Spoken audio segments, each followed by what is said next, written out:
Healthy Japanese food naman ang lulutuin ko ngayon. Unahin kong lutuin yung miso zero soup. Naglagay lang ako dito ng tubig at dashi powder. Sunod ko na nilagay ang enuki, aburage at onion. Then pakukuluan ko lang ito.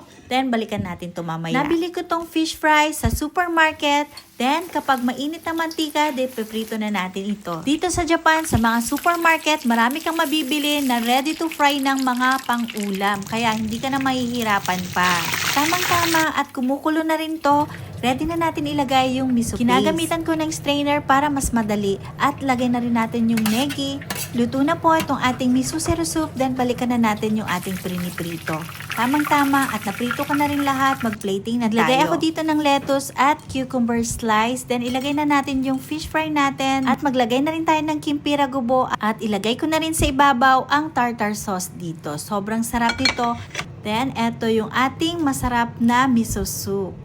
Masarap na dinner at healthy pa. Thank you for watching. Bye!